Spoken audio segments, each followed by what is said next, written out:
ಒಂದು ಗಂಡುಗಾಗ್ಬಿಟ್ಟಿಯಾನೆ. ಎಷ್ಟು ಹತ್ರ ಆಗಿದೆ ನೋಡು ಲಕ್ಷ್ಮಿ. ಹಾ ಗಂಡ ಹೆಂಡತಿ ಇಬ್ರು ಮೊಮ್ಮಗ ಬಂದ ಅಂತ ನನ್ನನ್ನು ಮರ್ತೇ ಬಿಟ್ಟಿದ್ದೀರಲ್ಲ.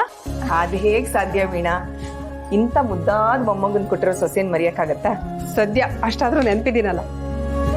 ಅಜ್ಜಿ ಮನೇಲಿದ್ದಾಗ ಅಮ್ಮ ನಿಮ್ಮನ್ ಮರೆಯೋದೇ ಇಲ್ಲ, ಯಾವಾಗ್ಲೂ ನಿಮ್ ಬಗ್ಗೆನೇ ಮಾತಾಡ್ತಿರ್ತಾರೆ. ಹೌದೇನೋ? ಕುತ್ಕೋಬಿಟ್ಟ. ವೀಣಾ ಕುತ್ಕೊಮ್ಮ, ಕಾಫಿ ತಗೊಂಡ್ಬರ್ತೀನಿ. ಬೇಡತ್ತೆ, ಕೂತ್ಕೊಮ್ಮ, ಪರವಾಗಿಲ್ಲ. ಚೆನ್ನಾಗಿದ್ದೀರಮ್ಮ?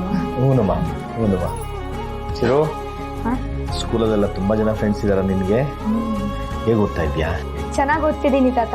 ಮತ್ತೆ ಮನೆಗ್ ಬಂದು ಹೋಮ್ವರ್ಕ್ನು ಕಂಪ್ಲೀಟ್ ಮಾಡ್ತಿದ್ದೀನಿ. Very good. ಎಷ್ಟೇ ಆದ್ರೂ ನಮ್ಮ ಮೊಮ್ಮಗ ಅಲ್ವಾ? ತಗೊಮ್ಮ ಕಾಫಿ. ಹಾಲು.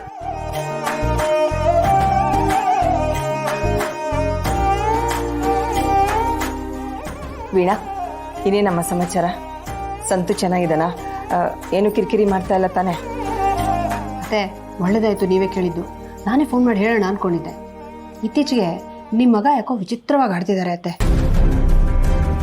ಯಾಕಮ್ಮ, ಏನಾಯ್ತು? ಏನು ಅಂತ ಗೊತ್ತಿಲ್ಲ ಅತ್ತೆ. ಒಟ್ಟಲ್ಲಿ ಹಗಲು ರಾತ್ರಿ ಎಲ್ಲ ಬರೀ ದುಡ್ಡಿನ ಲೆಕ್ಕಾಚಾರನೇ ಮಾಡ್ತಿರ್ತಾರೆ. ಅವ್ನು ಮೊದಲಿಂದನೂ ಹಾಗೆ ಅಂತ ಗೊತ್ತಲ್ಲ.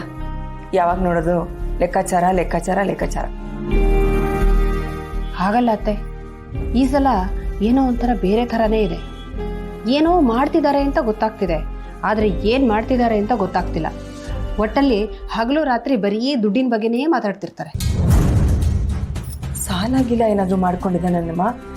ಏನಾದರೂ ಸಹಾಯ ಬೇಕಾ? ಅಯ್ಯೋ ಅತ್ತೆ, ಸಾಲಾಗಿಲ್ಲ ಇಲ್ಲ, ಏನು ಮಾಡ್ಕೊಂಡಿಲ್ಲ. ಉಲ್ಟಾ ಇದು. ಯಾವಾಗ ನೋಡಿದ್ರು ಸಿಕ್ಕಾಪಟ್ಟೆ ದುಡ್ಡು ಬಂದಿರೋರ ಥರ ದೌಲತ್ತಲ್ಲಿರ್ತಾರೆ.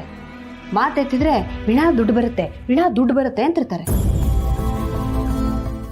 ದುಡ್ಡಿನ ವಿಚಾರದಲ್ಲಿ ಅವನು ಬುದ್ಧಿವಂತಾನೆ. ಯಾವುದಕ್ಕೂ ನೀನು ಒಂಚೂರು ಬುದ್ಧಿ ಹೇಳಮ್ಮ ಅವನಿಗೆ. ನಾನು ಹೇಳಿದ್ದೀನಿ ಅತ್ತೆ.